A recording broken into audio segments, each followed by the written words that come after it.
అందరికీ నమస్కారం. This is doctor R V Sudha. ఇప్పుడు మనం మాట్లాడుకోబోయేది కొన్ని లక్ష్మీ యోగాల గురించి మాట్లాడుకుందాము. అంటే లక్ష్మీ యోగాలు అంటే ఏంటి, ధన యోగాలు కూడా అలాగే మాట్లాడుకుందాము. బట్ ఇప్పుడేమో శ్రవణ మాసంలో ఉన్నాం మనం. అందరూ పూజలు చేస్తూ ఉంటారు, వరలక్ష్మి వ్రతం కూడా చేస్తూ ఉంటారు. సో వాటికి పరిహారాలు ఏం చేయాలి, ధనం ఆకర్షించాలంటే ఎలాగా, అది జాతక రీత్యా ఎలా చేయాలి అనేది మాట్లాడదాం. రాశి వారిగానే మాట్లాడదాము. ఇదే ఈచ్ రాశికి ఎలా ఉంటుంది అనేది మనం చూద్దాము. ఇప్పుడు మనం మాట్లాడుకోబోయేది కర్కాటక రాశి వాళ్ళ గురించి. కర్కాటక రాశి వాళ్ళకి అధిపతి మనకి తెలుసు చంద్రుడు అయ్యారు. అలాగే సెకండ్ లార్డ్ మనకి తెలుసు సన్ అయ్యారనమాట.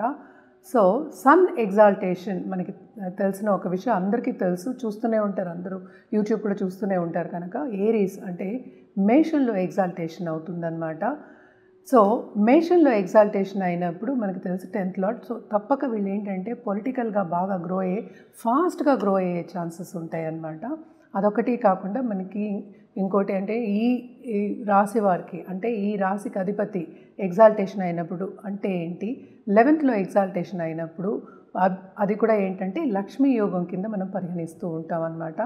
అదొకటి కాకుండా మనకి 9th లార్డ్ అంటే జూపిటర్. నేను ఇందాక నుంచి చెప్తున్నా, జూపిటర్తో ఎప్పుడైనా కలయిక ఉంటే అదేమో ఎక్స్పాన్షన్ అవుతుంది. సో అంటే ఎక్కడున్నా కూడా ఎక్స్పాండ్ అవుతుందన్నమాట. సో మంచి కేంద్రంలో కోణంలో ఉంటే చాలా చాలా మంచిది. అదొకటి కాకుండా ఈ రాశిలోనే జూపిటర్ తప్పక ఎగ్జాల్టేషన్లో అవుతారు. అంటే ఏంటి, ఉచ్చస్థితికి వస్తారు. ఆ ఉచ్చస్థితికి వచ్చినప్పుడు అసలు ఏంటంటే ఏమి చూసుకోక్కర్లేదు, రాజులాగా పైకి వస్తారు. అంటే పుట్టుక కూడా వాళ్ళకి అలాగే ఉంటుందని చెప్పుకోవచ్చు అనమాట.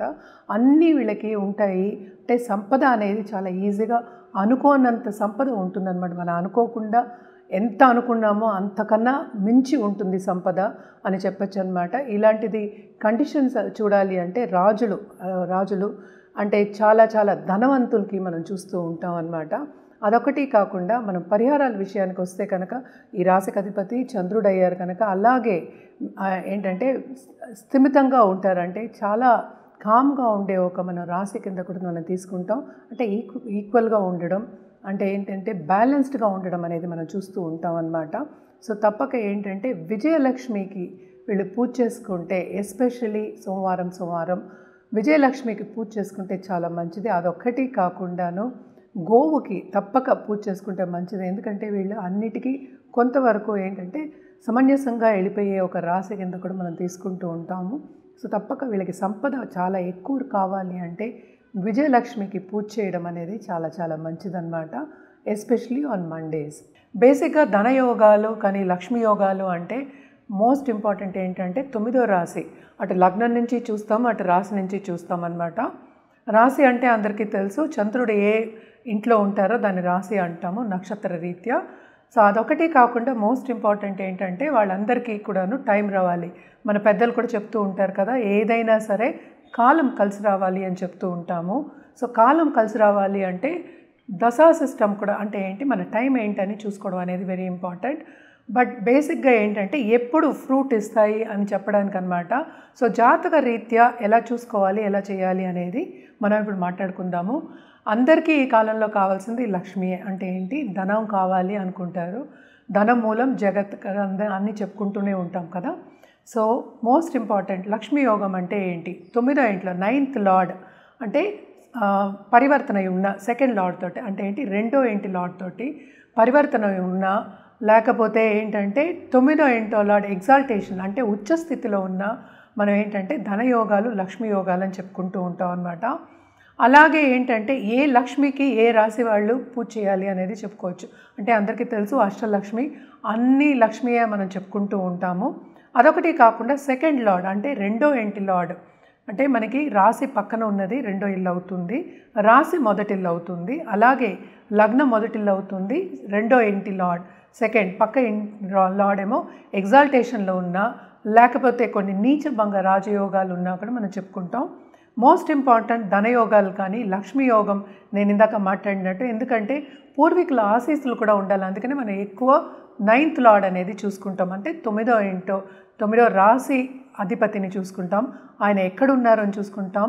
అలాగే ఎగ్జాల్టేషన్ పొజిషన్లో అయినా సరే, లేకపోతే కొంచెం నీచ స్థితిలో ఉన్నా సరే కొన్ని కండిషన్స్లో నీచభంగ రాజయోగాలు కూడా ఏర్పడుతూ ఉంటాయి అన్నమాట. సో ఇవన్నీ కాకుండా మనం మోస్ట్ ఇంపార్టెంట్ చూసుకునేది ఏంటంటే జూపిటర్, అంటే గురు స్థితి ఎలా ఉంది జాతకంలో అని కూడా చూసుకుంటాం. ఇవన్నీ ఎప్పుడు మనకి ఫ్రూట్ ఇస్తాయి, ఎప్పుడు రిజల్ట్ ఇస్తాయి అంటే ఎప్పటికైనా సరే టైం వచ్చినప్పుడు, కాలం కలిసి వచ్చినప్పుడు ఏదో ఒక విధంగా మనకేంటంటే దారి చూపించడం, అలాగే ఆపర్చునిటీస్ రావడం అనేది జరుగుతుందన్నమాట.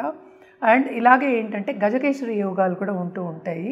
అంటే గజకేశ్వరి యోగం కూడా చాలా మటుకు ఏంటి మనకి సంపద ఒకటి కాకుండా మనకి ఎక్కువ ఇప్పుడు రాజు లాంటి ఒక స్థితి వస్తుంది అని చెప్తూ ఉంటాం అనమాట. అంటే గజకేశ్వరి యోగం అంటే ఏంటి అనేది చూద్దాం.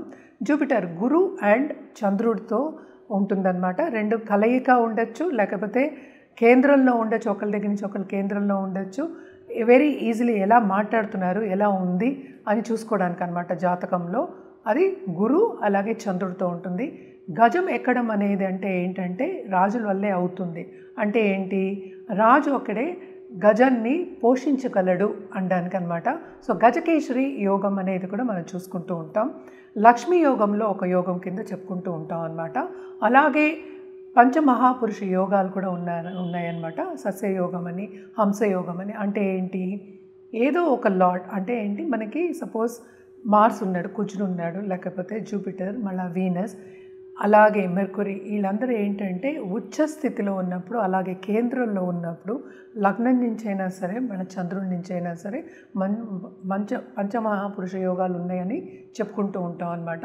అది కూడా టైం వచ్చినప్పుడు, అంటే కాలం కలిసి వచ్చినప్పుడు, దశ కరెక్ట్గా మనకి పీరియడ్ వచ్చినప్పుడు, ఆ దశలు వచ్చినప్పుడు తప్పక పైకి వెళ్ళే ఛాన్సెస్ ఉంటాయి.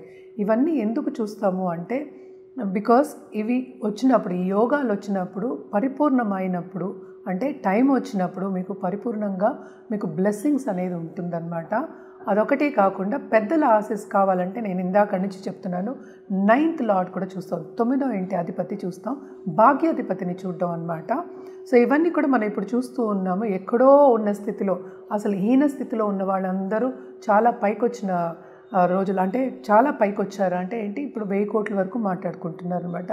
అలాగే ఏంటంటే సినిమా యాక్టర్స్ కూడా మనం చూస్తూ ఉంటాం. ఇవి కొన్ని యోగాలు ఉంటూ ఉంటాయి, ఇలాంటి మంచి మంచి యోగాలు ఉంటూ ఉంటాయి. ఇవన్నీ జాతక రీత్యా మనం చూస్తేనే మనకి తెలుస్తుందన్నమాట. మనం ఎప్పటికైనా సరే లక్ష్మీ యోగాల గురించి, లక్ష్మీ యోగాలు ఉండాలి అని ఎప్పుడు చెప్పుకుంటాము అంటే, ఎందుకు చెప్పుకుంటాము అంటే తప్పక ఎవరికైనా ఈజీగా పైకి రావాలి అనే ఉంటుంది. సో ఇవన్నీ ఉన్నప్పుడు, ఎస్పెషలీ లక్ష్మీ యోగాలు కానీ, ధన యోగాలు కానీ, లేకపోతే మహాపురుష యోగాలు కానీ ఉన్నప్పుడు తప్పక వీళ్ళు ఏంటంటే టైం, ఎస్పెషలీ దశా విశేషాలు చూసుకున్నప్పుడు, ఎప్పుడు ఏం చేయాలి అని పరిహారాలు చేసినప్పుడు తప్పక ఈజీగా పైకి వచ్చే ఛాన్సెస్, ఈజీగా సక్సెస్ సాధించే ఛాన్సెస్ ఉంటాయన్నమాట. మనం ఇందాక నుంచి మాట్లాడుకుంటున్నాము. అంటే ఏంటంటే అష్టలక్ష్మికి మనం పూజ చేసుకోవడం అనేది మంచిది. ఏదైనా మనం లక్ష్మి కిందే చూస్తాం. లక్ష్మి అంటే ఏంటంటే పాజిటివిటీ కిందే చూస్తామన్నమాట. ఆదిలక్ష్మి, అలాగే ఏంటంటే సంతానలక్ష్మి, ధైర్యలక్ష్మి, విద్యాలక్ష్మి, ధనలక్ష్మి, ధాన్యలక్ష్మి, అన్ని లక్ష్మికి మనం పూజించడం, అంటే మహాలక్ష్మిని మర్చిపోవద్దు. మహాలక్ష్మికి కూడా పూజించడం అనేది మంచిది. మనం శ్రావణ మాసంలో ఉన్నాం, తప్పక మనం వ్రతాలు పూజలు చేసుకోవడం మంచిది. అండ్ ఆల్సో ఏంటంటే లక్ష్మీ యోగాలు మనకి పరిపూర్ణంగా రావాలి, లక్ష్మీ కటాక్షం మనకి రావాలి అన్నప్పుడు తప్పక ఈ అష్టలక్ష్మికి పూజించడం అనేది మంచిది. ఎస్పెషలీ ఫ్రైడే, మంగళవారం ఫ్రైడే అంటే తెలుసు, శుక్రవారం, అలాగే మంగళవారం పూజించడం మంచిదన్నమాట. కంటిన్యూస్గా పూజించుకోవడం మంచిదే కదా, మనం పాజిటివిటీయే చెప్పుకుంటాం.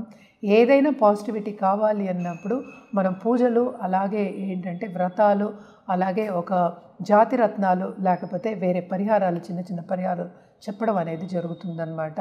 సో తప్పక ఏంటంటే జాతకం పరిశీలించుకున్న తర్వాత ఒక రెమెడియల్ మెషర్స్ చేసుకోవడం అనేది మంచిది. ఇది కూడా ఏంటంటే లగ్నాత్ మనం ఎక్కువ చూసుకుంటాం, ఈ యోగాలన్నీను మన రాశి వారిగా కూడా మనం చూసుకుంటాము. సుదర్శన చక్రం అని మనం చెప్పుకుంటూ ఉంటాం. అంటే లగ్నాత్ చూస్తాం, అలాగే చంద్రుడి నుంచి చూస్తాం, అలాగే సూర్యుడి నుంచి కూడా మనం చూసుకుని ఎవరికి ఏం పరిహారాలు ఇవ్వడం అనేది ఏంటంటే జాతక రీత్యా ఇవ్వడం అనేది జరుగుతుంది. జనరల్గా అయితే అష్టలక్ష్మికి పూజించుకోవడం మంచిది. శ్రవణ మాసంలో యూజువల్గా శివుడికి మనం చేస్తాం, అలాగే శక్తికి కూడా చేస్తాం అన్నమాట. ఏదైనా సరే లక్ష్మి అన్నా శక్తియే. ఏదైనా పాజిటివ్గా మనం చెప్పినప్పుడు పాజిటివ్ వైబ్ అని కూడా అంటూ ఉంటాము. పాజిటివ్గా చెప్పినప్పుడు అది శక్తి రూపమే అవుతుంది. సో తప్పక శివశక్తులు కూడా పూజ చేయడం అనేది మంచిదన్నమాట. ఇవన్నీ చేసుకుంటూ ఉంటే ఏంటంటే పాజిటివ్ బ్యాంక్ బ్యాలెన్స్ మీకు పెరుగుతుంది. సో తప్పక చేయండి.